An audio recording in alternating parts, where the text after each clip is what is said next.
요한복음 6장의 말씀을 드라마 성경으로 읽겠습니다.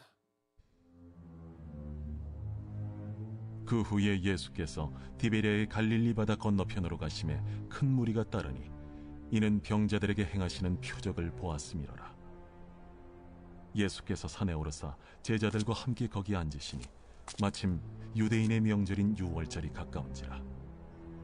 예수께서 눈을 들어 큰 무리가 자기에게로 오는 것을 보시고 빌립에게 이르시되 우리가 어디서 떡을 사서 이 사람들을 먹이겠느냐? 이렇게 말씀하시면 친히 어떻게 하실지를 아시고 빌립을 시험하고자 하심이라. 각 사람으로 조금씩 받게 할지라도 200데나리온의 떡이 부족하리이다. 제자 중 하나 곧 시몬 베드로의 형제 안드레가 예수께 여짜오되 여기 한 아이가 있어 보리떡 5개와 물고기 2마리를 가지고 있나이다. 그러나 그것이 이 많은 사람에게 얼마나 되겠사옵나이까? 이 사람들로 앉게 하라 하시니 그곳에 잔디가 많은지라 사람들이 앉으니 수가 5,000명쯤 되더라. 예수께서 떡을 가져 축사하신 후에 앉아있는 자들에게 나눠주시고 물고기도 그렇게 그들의 원대로 주시니라. 그들이 배부른 후에 예수께서 제자들에게 이르시되 남은 조각을 거두고 버리는 것이 없게 하라. 이에 거두니 보리떡 5개로 먹고 남은 조각이 12바구니에 찼더라. 그 사람들이 예수께서 행하신 이 표적을 보고 말하되 이는 참으로 세상에 오실 그 선지자라. 그러므로 예수께서 그들이 와서 자기를 억지로 붙들어 임금으로 삼으려는 줄 아시고 다시 혼자 산으로 떠나가시니라. 저물매 제자들이 바다에 내려가서 배를 타고 바다를 건너 가버나움으로 가는데 이미 어두웠고 예수는 아직 그들에게 오시지 아니하셨더니 큰 바람이 불어 파도가 일어나더라.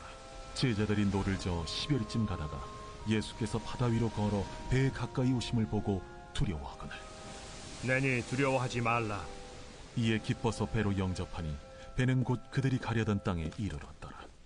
이튿날 바다 건너편에 서 있던 무리가 배 한 척 외에 다른 배가 거기에 없는 것과 또 어제 예수께서 제자들과 함께 그 배에 오르지 아니하시고 제자들만 가는 것을 보았더니 그러나 디베랴에서 배들이 주께서 축사하신 후 여럿이 떡 먹던 그곳에 가까이 왔더라.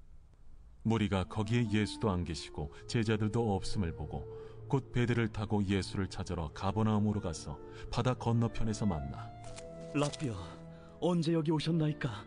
내가 진실로 진실로 너희에게 이르노니 너희가 나를 찾는 것은 표적을 본 까닭이 아니요 떡을 먹고 배부른 까닭이로다.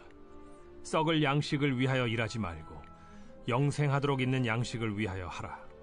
이 양식은 인자가 너희에게 주리니 인자는 아버지 하나님께서 인치신 자니라. 우리가 어떻게 하여야 하나님의 일을 하오리이까? 하나님께서 보내신 이를 믿는 것이 하나님의 일이니라. 그러면 우리가 보고 당신을 믿도록 행하시는 표적이 무엇이니까? 하시는 일이 무엇이니까? 기록된 바 하늘에서 그들에게 떡을 주어 먹게 하였다 함과 같이 우리 조상들은 광야에서 만나를 먹었나이다. 내가 진실로 진실로 너희에게 이르노니 모세가 너희에게 하늘로부터 떡을 준 것이 아니라 내 아버지께서 너희에게 하늘로부터 참 떡을 주시나니 하나님의 떡은 하늘에서 내려 세상에 생명을 주는 것이니라. 주여, 이 떡을 항상 우리에게 주소서.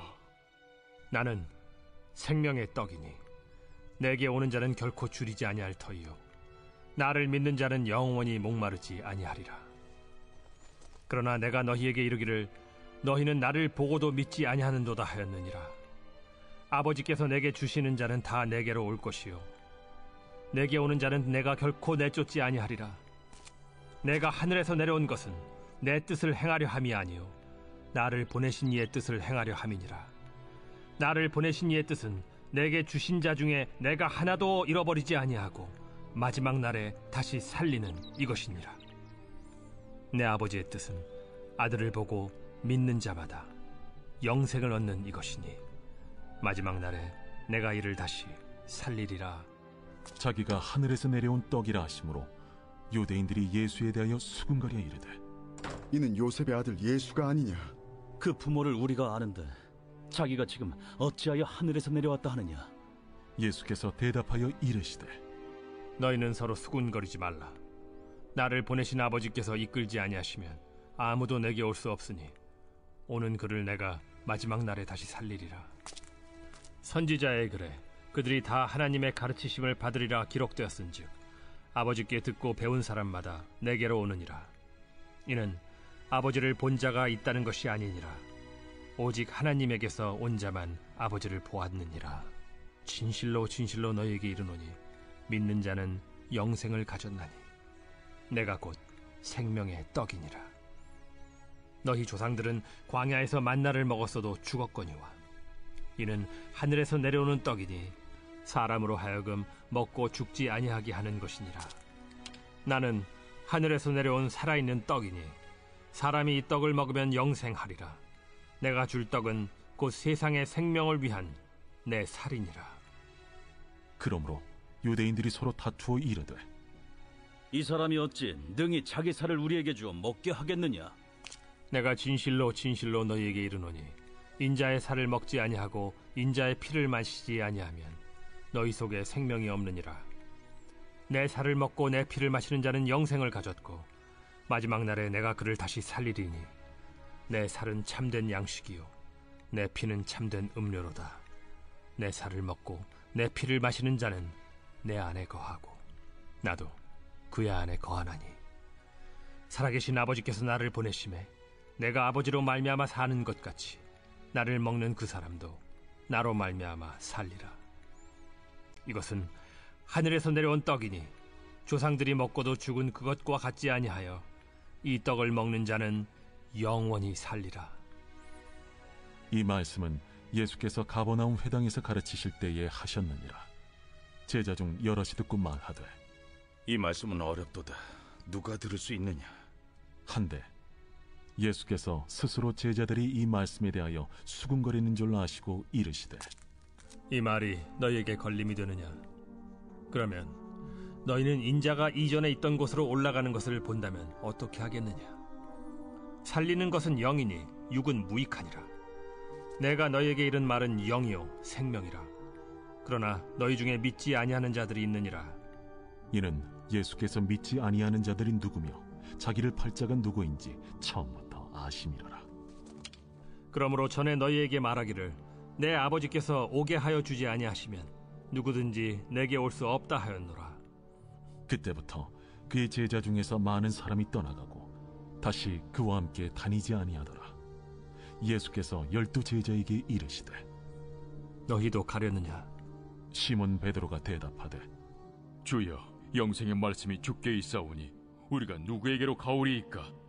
우리가 주는 하나님의 거룩하신 자이신 줄 믿고 알았사옵나이다. 내가 너희 12를 택하지 아니하였느냐? 그러나 너희 중에 한 사람은 마귀니라. 이 말씀은 가룟 시몬의 아들 유다를 가리키심이라. 그는 12 중에 하나로 예수를 팔 자로라. 아멘. 참 좋으신 주님의 은총과 평화가 예배드리는 모든 분들 가운데 함께 하시기를 주님의 이름으로 간절히 축원합니다.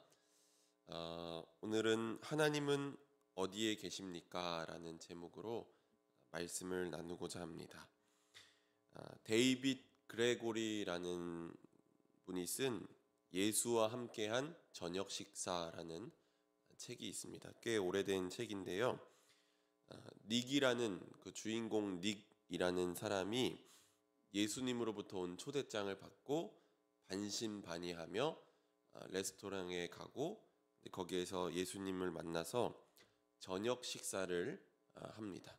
그러면서 잃어버렸던 자신의 인생의 의미를 되찾아가는 그런 이야기입니다. 매우 흥미로운 주제인데 만일 여러분이 예수님과 저녁 식사를 하게 되신다면 기분이 어떠시겠습니까? 너무너무 좋으시겠죠? 그리고 식사를 하게 된다면 어떤 대화를 여러분 나누고 싶으십니까?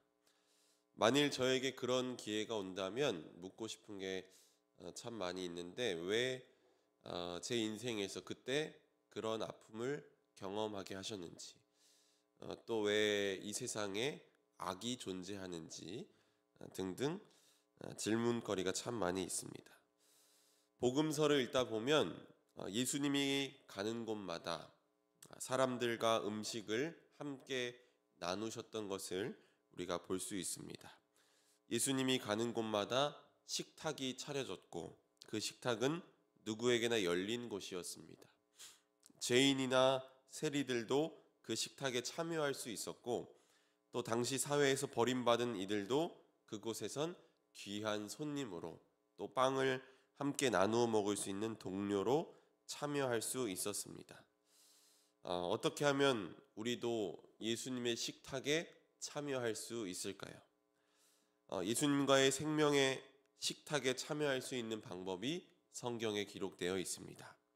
요한계시록 3장 20절 말씀을 보면 볼지어다 내가 문 밖에 서서 두드리노니 누구든지 내 음성을 듣고 문을 열면 내가 그에게로 들어가 그와 더불어 먹고 그는 나와 더불어 먹으리라. 아멘. 예수와 함께한 저녁 식사, 이 책에서도 요한계시록 3장 20절 말씀으로 이 책의 내용이 끝이 납니다. 주님의 음성을 듣고 마음의 문을 여는 사람은 주님과 더불어 먹고 마실 수 있는 이 식탁의 자리에 동참할 수 있습니다. 마음의 문을 연다는 것은 다른 게 아닙니다. 예수님을 우리 마음에 모시는 것입니다. 예수님을 마음에 모실 때야말로 우리 삶의 모든 일들이 주님과의 깊은 사귐 속에서 이루어지게 됩니다. 저와 여러분이 예수님을 마음에 모시고 또 날마다 생명의 식탁에 동참하여 때마다 일마다 주시는 평강의 은혜를 누리시기를 주님의 이름으로 간절히 축원합니다. 오늘 저는 생명의 식탁이 열렸던 오병이어의 기적 본문에 집중해서 말씀을 나누고자 합니다. 요한복음에선 표적이 중요하다라고 말씀을 지난번에 드렸었는데요. 이 오병이어의 기적은 7개의 표적 중 4번째 표적입니다. 공간복음서와 같이 기적이나 이적이라고 하지 않고 표적이라고 한 까닭은 바로 예수님이 누구이신지를 드러내기 위함이라고 했습니다. 예수님은 배를 타고 디베랴 바다 건너편으로 가셨습니다. 바다 건너편은 사람이 많지 않은 한적한 곳이었습니다. 그럼에도 아주 큰 무리가 예수님을 따라왔습니다. 요한은 큰 무리가 따르는 이유를 예수님이 병자들에게 행하시는 그런 일들을 보았기 때문이라고 말합니다. 그러니까 큰 무리들은 예수님에 대한 어떤 존경하는 마음이나 예수님을 알고 싶어서가 아니라 단순히 병자들을 고치는 것에 대한 호기심으로 예수님을 따라왔던 것입니다. 예수님은 큰 무리가 자기에게로 모여드는 것을 보시고는 우리가 어디서 떡을 사서 이 사람들을 먹이겠느냐라고 빌립에게 말씀하셨습니다. 공간복음서와 요한복음에 나오는 이 오병이어의 이야기가 조금 다른 부분이 있습니다. 예를 들어서 마가복음 6장 35절 말씀을 보면 때가 저물어 가매 제자들이 예수께 나와 여짜오되 이곳은 빈들이요 날도 저물어 가니라고 말합니다. 공간복음서에선 날이 어둡고 빈들이었고 또 마태복음에서는 며칠씩 먹지 못했다는 언급을 하면서 예수님이 그들의 필요에 응답하신 것으로 이야기가 시작이 됩니다. 그래서 예수님이 그들의 문제를 해결해 주시고 또 아픔을 공감해 주시는 분으로서 이 주님의 긍휼에 초점이 맞춰져 있습니다. 하지만 요한복음에는 이런 내용이 없이 그저 예수님이 빌립에게 질문을 했습니다. 요한복음이 공간복음과 다른 것은 바로 굶주림의 문제를 해결하는 분이 누구냐라는 것입니다. 바로 예수님입니다. 광야에서 먹을 것이 없을 때 백성들에게 그 문제를 해결해 주신 분이 하나님이셨듯이 요한복음에서도 그 문제를 해결하시는 분이 예수님이고 그분이야말로 하나님의 아들이심을 드러내고 있는 것입니다. 예수님이 이렇게 질문을 하시고서 요한은 이렇게 기록합니다. 6절 말씀을 보면 이렇게 말씀하심은 친히 어떻게 하실지를 아시고 빌립을 시험하고자 하심이라. 빌립이 시험에 통과했습니까? 네, 통과하지 못했습니다. 그는 한적한 광야에서 빵 200데나리온 어치를 구할 수 있다고 해도 그 많은 무리에게는 충분하지 못할 거라고 말합니다. 안드레도 빌립의 말을 거들며 말합니다. 한 아이가 가져온 보리빵 5개와 물고기 2마리를 예수님께 내밀며 이렇게 많은 사람에게 그것이 무슨 소용이 있겠습니까? 라고 그렇게 말합니다. 결국 예수님의 질문의 핵심은 너희는 나를 믿느냐라는 믿음의 질문인데 빌립이나 안드레는 이치에 맞는 계산을 함으로 질문의 의도를 파악하지 못했습니다. 그런데 자신이 가져온 보리떡 5개와 물고기 2마리를 드린 한 아이는 곤경을 알아차리고 자신이 할 수 있는 일이 무엇인지를 생각해 보았습니다. 물론 아무것도 할 수 없음에도 그 아이는 자신이 가지고 있는 것을 주님께 온전히 드렸습니다. 문제를 풀기 위한 실마리를 제공한 것입니다.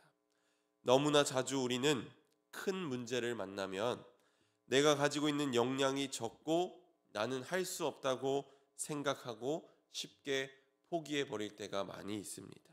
그런데 예수님을 마음에 모시고 사는 우리는 우리가 할 수 있기 때문이 아니라 나는 할 수 없어도 주님은 하실 수 있다는 믿음으로 나아가야 하는 줄로 믿습니다. 하나님의 손에 맡기고 하나님의 뜻에 아멘하며 나아갈 때 우리 삶에 오병의 역사가 일어날 줄로 믿습니다. 문제의 크기에 비하면 이 아이가 가져온 보리떡 5개와 물고기 2마리는 아무것도 아닙니다. 그렇지만 그 아이가 홀로 만족하지 않고 그것을 하나님 예수님께 가져다 냈을 때 공동체의 문제를 해결하는 길이 열리게 되었습니다. 개인의 굶주림을 채우기 위한 마음을 넘어서자 공동체의 굶주림을 해결하는 길이 열린 것입니다. 이것이 정말 중요합니다. 오늘 우리가 기억해야 할 것은 우리가 만나는 문제 앞에서 내가 할 수 있는 일이 아주 적을지라도 나의 가능성을 하나님 앞에 가져가야 한다는 것입니다. 나의 가능성을 의지하는 것이 아니라 나의 가능성을 들어서 크게 사용하시는 하나님의 가능성을 신뢰하며 살아가시기를 바랍니다. 이제 예수님이 말씀하십니다. 10절 말씀을 보면 예수께서 이르시되 이 사람들로 앉게 하라 하시니 그곳에 잔디가 많은지라 사람들이 앉으니 수가 5,000명쯤 되더라. 이 말씀에서 눈여겨볼 말씀이 많이 있지만 특별히 그곳에 잔디가 많은지라 라고 하는 말씀이 눈에 띕니다. 왜 잔디가 많다고 했을까요? 아마도 요한은 시편 23편에 나오는 목자와 양의 모습을 연상하지 않았을까 생각해 봅니다. 목자가 양을 위해서 쉴만한 물가와 푸른 초장으로 인도하는 것처럼 굶주려 있는 큰 무리들을 돌보시는 주님의 모습이 떠오릅니다. 목자 없는 양 같은 무리들을 예수님이 인도하심으로 이제 생명의 식탁에 큰 무리가 동참하게 되었습니다. 우리 11절 말씀을 함께 읽어보도록 하겠습니다. 11절 말씀 함께 읽습니다. 시작. 예수께서 떡을 가져 축사하신 후에 앉아있는 자들에게 나눠주시고 물고기도 그렇게 그들의 원대로 주시니라. 아멘. 주님은 빵과 물고기를 들어서 감사의 기도를 드리시고 그것을 사람들에게 나눠주셨습니다. 공간복음서와 다른 부분이 여기에도 등장합니다. 공간복음서를 보면 예수님이 제자들에게 주어서 제자들로 하여금 사람들에게 나누어 주라고 하셨습니다. 그런데 여기서는 예수님이 직접 나누어 주십니다. 생명의 떡을 주는 이가 누구입니까? 바로 예수 그리스도입니다. 예수님이 누구이신지가 그 핵심이기 때문에 이를 의도적으로 드러낸 것입니다. 그 생명의 식탁에 참여한 모든 이들에게 원대로 나누어 주시고 그들은 배불리 먹었습니다. 어떻게 보리떡 5개와 물고기 2마리로 5,000명을 먹일 수 있느냐라는 질문이 생기지만 그 질문에 대해 논쟁하는 것은 뒤로 하고 그들을 생명의 식탁으로 초대해서 그들의 굶주림을 해결하신 예수님의 마음에만 주목해 보고 싶습니다. 이 생명의 식탁의 시작은 한 아이가 자신의 것을 나눔으로 인해서 시작됐습니다. 그것을 예수님이 받아주셨고 예수님은 굶주려 있는 그들을 생각하며 그들을 위해 나눠주려는 그 마음 하나로 오병이어의 기적이 일어났습니다. 결국 기적은 나눠주려고 하는 그 마음에서 시작되는 줄로 믿습니다. 제가 좋아하는 떼제 찬양 중에 사랑의 나눔이라는 곡이 있습니다. 여러분도 잘 아시는 찬양인데 사랑의 나눔 있는 곳에 하나님께서 계시도다. 이 찬양 다 아시죠? 예수님은 당신의 몸을 바쳐 사람들로 하여금 구원의 길에 이르게 하셨습니다. 교회는 예수 그리스도의 몸을 나누어 먹고 마시는 공동체입니다.